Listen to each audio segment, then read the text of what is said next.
وای کاو چا زما پاکستان ته په بدو سترګو کتل نه زه به د هغه سترګې وباسم او که کوم لاسونه زمونږ ګریوان ته راورسېدل زه به هغه لاسونه پرېږدم او که کومې خپې زمونږ د پاکستان تر مخکې شوې زه به هغه خپې ماتې کړم. السلام علیکم ګرانو کتونکو، زه یم ستاسو کوربارون باچا. تاسو ګورئ باچا بشل. قدرمنو کتونکو، موجود یو دا ټیم د سوات په ښایسته سیمه مدین بیا په چیل کې خواته را سره ناست یو ډېر ښه هنرمند، ډېر ښه اداکار د پښتو د ډرامو په مزاحي ډرامو کې هم تاسو د دوی رولز ډرامې کتلې او په سیریس ډرامو کې هم نو راغلي دي سوات مدین نه. په خپل چونکې د سوات دي خو بر علاقو ته راغلي دي مدین ته. نو د دې ژوند په پښتو چې ژوند یې څنګه تېرېږي، بیا ډرامو ته څنګه رالو، دا سفر دوی څنګه وکړو، نن سبا سره روان دي، ژوند یې څنګه تېرېږي.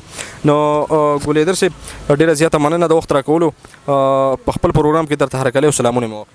ستا ډېره مننه چې تاسو موږ له دعوت راکړو او زما د ماتې ګوډې خبرې تاسو قبول کړه او اورئ یې.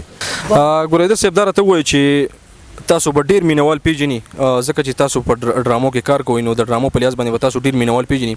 خو خپله لنډه شان پیژنګلو کوم زموږ سره زما په پاڼه د کتونکو سره خوشحاله به شو. ګلهیدر صاحب څوک دی، چېرته ژوند کوي، خپل ځان لږ تعریفي کوي. یاره جی زه د مینګورې ښار کې اوسم او ګلهیدر مې نوم دی، د خواجه آباد په علاقه باندې پاتې کېږم. په 1986 کې که 84 کې زه دې فیلډ ته راغلم چې په هغه وخت کې د ویسیار کیسټې وې او بیا پکې سی ډي راغی. د سی ډي نه وروسته اوس دا بل شی راغلی دی، ویس پي ده او یوټیوب ته او دا دي که نه. مطلب دا دی خو زمونږ داسې څوک نشته په پښتنو کې چې د پښتنو آرټسټانو سپورټ وکړي او دو مخ په وړاندې لاړ شي. که زمونږ میډیا ده، که زمونږ آرټسټان دي، هر نمونه هنرمند چې دي که هغه په هره پاڼه باندې پراته دي، په هره لیول باندې دي او په هره سمه باندې دي، پښتون دی او چې بھائی آرټسټ دی، فنکار دی، ګلوکار دی. نو زه لکه د خپلو حکومت ته یم، حکومت پاکستان ته هم دونه زه دا خواست کوم چې دوی د دې خلکو سره تعاون وکړي او زمونږ د دې خلکو ډېر بد حال دی، ولې کاروبارونه نشته. ټیک شو او ډرامې مامې خو بیخي او فلمونه خو بیخي په تندر باندې لګېدلي، کاروبارونه خلکو چالو کړي هم بند شوي دي. لاکډاون سره دا خلک ډېر خراب شو. راځي چې زما په سوات کې اودي ګرځي، محمود خان صاحب ته وایم، نور فضل حکیم خان دی، ګران خان دی، سلیم الرحمن دی، ټول ما هم پېژنې، زه هم پېژنم، زما وروڼه دي، زما مشران دي. ودې ګرځي او د دې خلکو تپوس دې وکړي ولې چې له دې به د دونه الله پاک تپوس کوي. ګلهیدر صاحب ډېره زیاته مننه. دا راته ووایي چې تاسو خبره وکړه چې 1986 کې موږ تقریبا دې فیلډ ته راغلي یو د ډرامو د دنیا ته. نو تر دې دمه هم څومره ډرامې وکړې. زه به ووایم چې ګلهیدر صاحب د 1986 نه له 2020 پورې تقریبا 13 کاله شو. زه وایم چې بې شماره ډرامې وکړې. زه خپلو ډرامو څه شمار درته معلوم دی، څومره ډرامو کې هم کار وکړو. یاره جی د سیډ ډرامو خو راته نه دی معلوم، مطلب 4-5 فلمونو کې مې کار کړی دی، 2-3 د ټي وي ډرامې، یو رشتې وه، یو لګن وه په ټي وي، یو د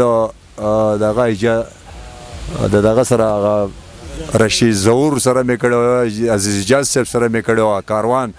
مطلب ډرامې مې ډېرې کړي دي، فلمونو کې هم ډېر کار کړی دی. مطلب دا شمار درته معلوم نه دی؟ شمار راته معلوم نه دی، خو مطلب دا دی چې لکه زمونږ د دې خلکو بالکل اړو څوک تپوس نه کوي که نه. د آرټسټان ځان نه یادوم، زه ځان خبره نه کوم.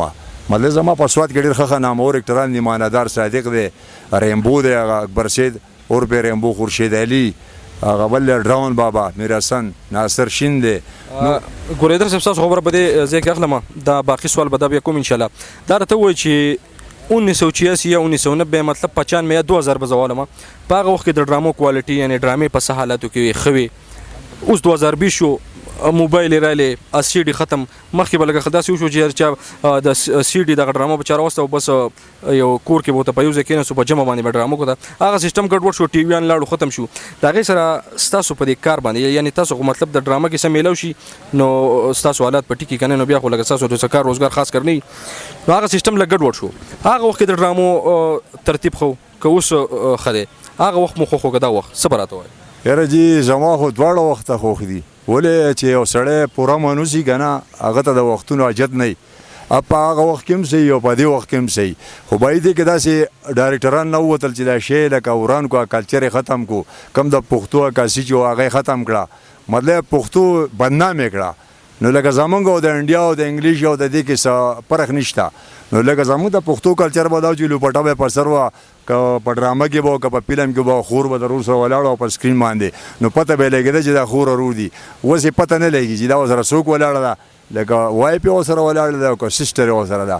ګلهیدر صاحب یو سوال به درنه بل کوم زه ما چې زه د ډرامو پیل ته زم یا زه مطلب یو ځای ته زم پای کې به زه خپل څه یو عکاسي نه یعنی د چا نه متاثره کېږم نو زه به ځم نو تاسو د کوم اکټر نه متاثره هغه وخت کې خو به اکټرانو کنه بدر صاحب دی الله وبخي هغه به واسف خان به غټ غټ کوم اکټران چې دي نو تاسو به څوک خو کنه په خپل شوق تلوي دا راته لګ شان بیان کړئ یاره سیبا زما خو دغه بدر منیر خو بدر صاحب ولې هغه د پښتو اکیډمي او یو سترګه چې کله هغه د پښتو له تللی ده نو مطلب د پښتو هغه مزه د سټوډیوګانو د ډایرکټرانو د هر چا هغه خوند رنګ ختم دی ټیک ده نو زه د هغه نه متاثر وم او بلکې دا چې څونه آرټسټان دي که نه یوازې زه نه دا ټول د بدر صاحب نه متاثر و هغې خوښ و هغه به داسې کار کوو چې به یې د پلار بې حرمتي به یې نه کوله د خور به یې نه کوله د مور به یې نه کوله سټ به یې نه کوو مطلب یو داسې یو عکاسي به خو وه چې به خلکو وکته نو هغو کسانو به په خپل کور کې د خپلو مشرانو سره بیا هغه ادب کوو